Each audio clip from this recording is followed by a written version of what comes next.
नमस्कार. सर्व शेतकरी बंधूंचे जमीन वाचवा कार्यक्रमात स्वागत आहे. आपल्या गावात जी पण जमीन आहे त्या सर्व जमिनीमध्ये जर आपण एकाच प्रकारचे बीज, खते, एकाच ठिकाणचे पाणी दिले आणि एकसारखी मेहनत केल्यानंतर सुद्धा एकसारखे पीक येईल का? नाही. का? कारण प्रत्येक ठिकाणची जमीन वेगळी आहे. म्हणजेच सर्व गोष्टी जसे बीज, खते, पाणी आणि मेहनत एकसारख्या असून सुद्धा जर जमीन वेगळी असेल तर पीक वेगळे येते. या ठिकाणी एक गोष्ट तर पक्की आहे की पीक येण्यामागे जमिनीचे योगदान सगळ्यात जास्त महत्त्वपूर्ण आहे. जमीन हलकी तर पीक हलकं, जमीन चांगली तर पीक चांगलं.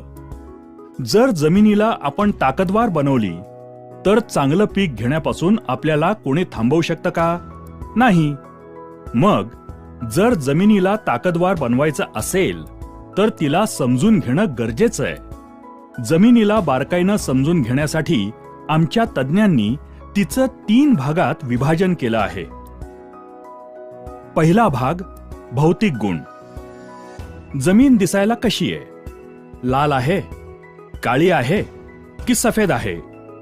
जमिनीची पाणी धरून ठेवण्याची तसंच सोडण्याची क्षमता किती आहे? हे जमिनीचे भौतिक गुण आहेत. यांना आपण बदलू शकतो का? नाही. पण याच भौतिक गुणांच्या आधारे आपण कोणतं पीक लावायचं ते ठरवतो. आता दुसरा भाग रासायनिक गुण. भौतिक गुणांच्या आधारे आपण ठरवलं की आपल्याला गहू लावायचे आहेत. आता समजा गव्हाच्या पिकाला 50 किलो नायट्रोजनची गरज आहे आणि जमिनीत 25 किलो नायट्रोजन उपलब्ध आहे. तर शेतकरी काय करेल? 25 किलो नायट्रोजन विकत आणून जमिनीत टाकेल. याचा अर्थ असा की ही जी काही तत्व आहेत जसं nitrogen, potassium, phosphorus, copper, zinc, boron, calcium इत्यादी, ही सर्व तत्व जमिनीच्या रासायनिक भागामध्ये येतात. त्यावरच आजपर्यंत शेतकरी काम करत आला आहे. या तत्वांवर काम करण्यासाठी शेतकऱ्याकडे 2 मार्ग आहेत. एकतर शेतकरी रासायनिक खते किंवा बाजारात उपलब्ध असलेल्या उत्पादनांच्या माध्यमातून ही कमतरता भरून काढतो, नाहीतर शेणखत किंवा कंपोस्ट खत या माध्यमातून भरून काढतो. आता शेणखत किंवा कंपोस्टमध्ये काय आहे? तर यामध्ये सर्व तत्वांचे भांडार आहे जे या खताच्या माध्यमातून पिकाला मिळते. याचा अर्थ हा की आत्तापर्यंत शेतकरी किंवा जेवढ्या पण कंपन्या आहेत त्या याच भागावर काम करत आल्या आहेत. तो म्हणजे दुसरा भाग, जमिनीचे रासायनिक गुण. म्हणजेच किती तत्व उपलब्ध आहेत आणि पिकाची गरज किती आहे त्यानुसार तत्व कमी जास्त करणे. आता आपण बघूया की भौतिक गुण आणि रासायनिक गुण यांच्या व्यतिरिक्त तिसरा भाग काय आहे आणि आपल्याला तो जरुरी आहे का? आणि हो, त्यानंतरच आपण त्यावर काम करायचं की नाही ते ठरवूया. तिसरा भाग, ज्याला आपण म्हणूया जैविक गुण. जेवढे पण जीवाणू आहेत ते जमिनीच्या जैविक भागामध्ये येतात. आता हे जीवाणू आपल्यासाठी गरजेचे आहेत का? हे माहिती करून घेण्यासाठी आपण काय करू शकतो? आपण आपल्याच शेतातील माती घेऊ आणि तिचे 2 भाग करून लोहाराच्या भट्टीमध्ये त्यातील एक भाग 160 डिग्री सेल्सिअस ते 500 डिग्री सेल्सिअस तापमानात गरम करू आणि ती थंड झाल्यानंतर दोन्ही भागात बीज जर टाकले तर गरम केलेल्या भागात ते बीज कधीच नाही उगवणार. असं का? कारण 160 डिग्री सेंटीग्रेड पेक्षा जास्त तापमानात जे पण जीवाणू होते ते सर्व संपून गेले, म्हणून ते नाही उगवले. म्हणजेच बीज उगवण्याची प्रक्रिया ही जीवाणूंच्याच माध्यमातून होत होती. हे एक काम झालं.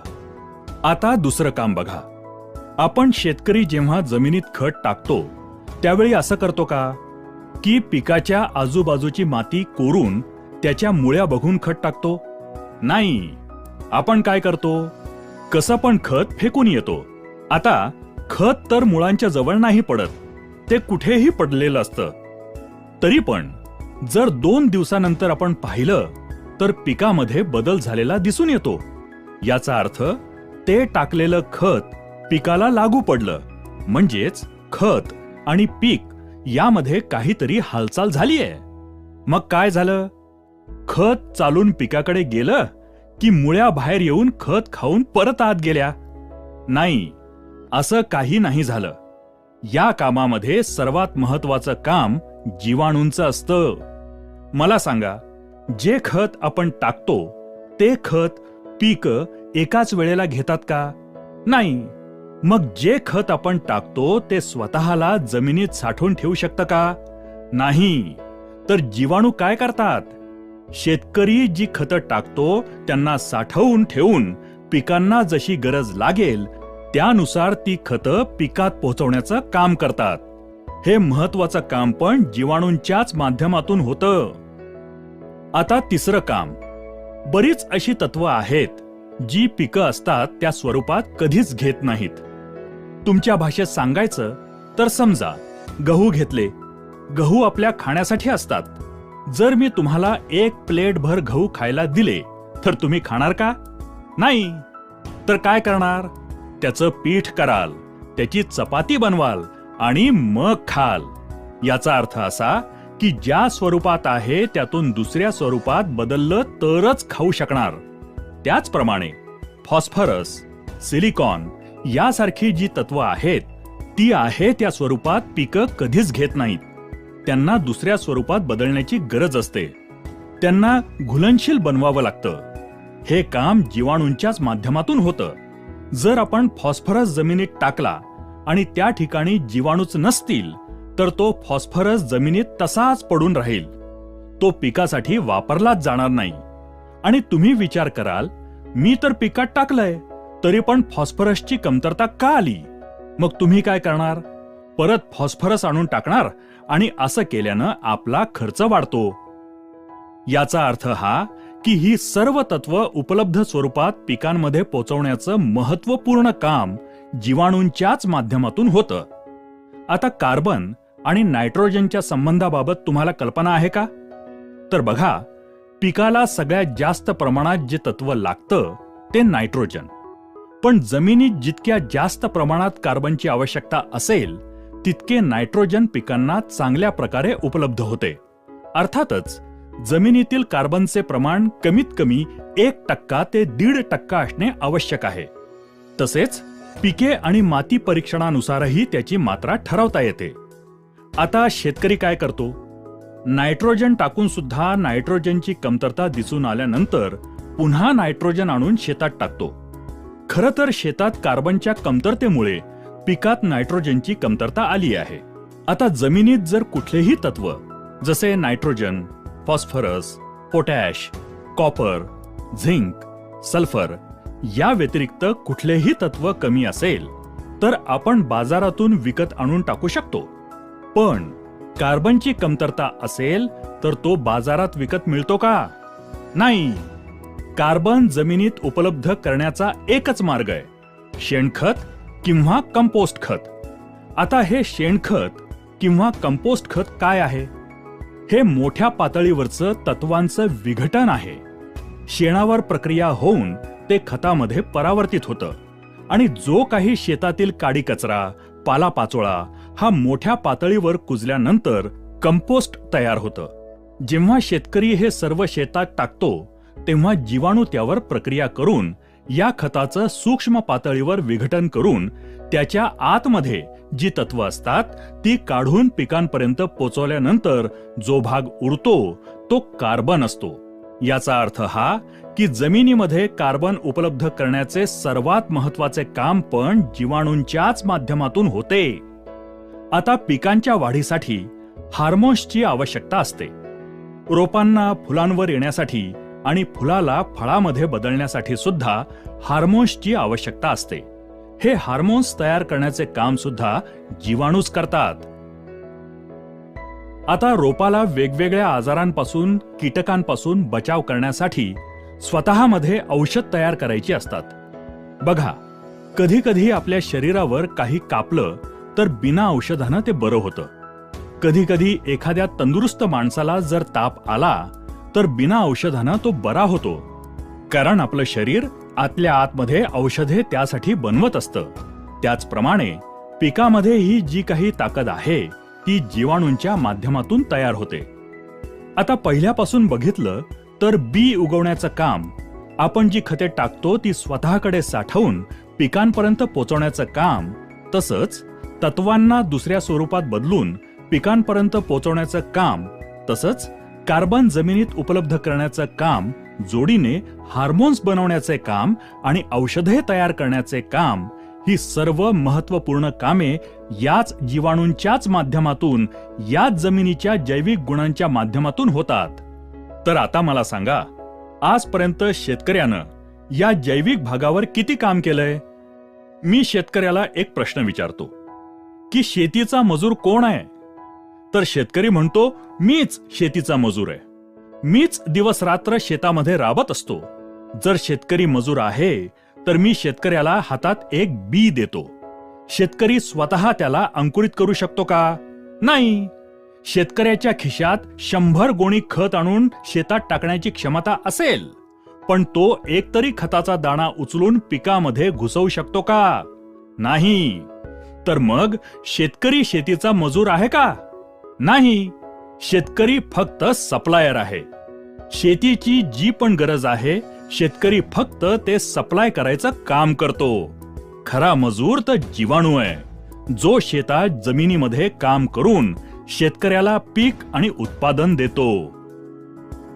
याचा अर्थ हा की शेती हा शेतकऱ्याचा कारखाना आहे आणि त्याचा मजूर आहे जीवाणू. आणि आजपर्यंत शेतकऱ्याला हे माहिती नाही की याचा खरा मजूर कोण आहे. तर बघा, आजच्या तारखेला शेतामध्ये आपल्याला काय समस्या आहेत? जे बी आपण लावतो ते नीट उगवत नाही. जी रोपं उगवतात त्यांचं पोषण चांगल्या प्रकारे होत नाही. रोपांना फुलं चांगल्या प्रकारे येत नाहीत. जी फुलं येतात ती चांगल्या प्रकारे फळात परावर्तित होत नाहीत. शेतीत रोगराई वाढलीये. या साऱ्या समस्या, ही कामं जीवाणूंच्या माध्यमातून होत होती, ती आज होत नाहीत. आज माझ्या माहितीप्रमाणे एखाद्या मेलेल्या माणसाला जर 10 लाख रुपयांचं इंजेक्शन दिलं तर त्यामध्ये काही हालचाल होईल का? नाही. 50 लाखाचं द्या, 1 कोटीचं द्या, 10 कोटींचं द्या. आता बघा, 10 लाख किंवा 10 कोटी याला सुद्धा काही किंमत आहे. तरी सुद्धा आपल्याला काहीच रिस्पॉन्स मिळत नाही. याचा अर्थ हा की रिस्पॉन्स हवा असेल तर जीव असणं गरजेचं आहे. जेवढा जीव असेल तेवढा रिस्पॉन्स वाढेल. तर आज आपण शेतामध्ये फक्त इंजेक्शनवर काम करतोय, रासायनिक भागावर काम करतोय. जमिनीचा जिवंतपणा जागृत ठेवण्यासाठी काहीच काम केलं नाही. समजा एखादा कारखाना आहे आणि त्या कारखान्यात 100 मजूर काम करतात. 100 मजूर एकूण 10 टन उत्पादन काढतात.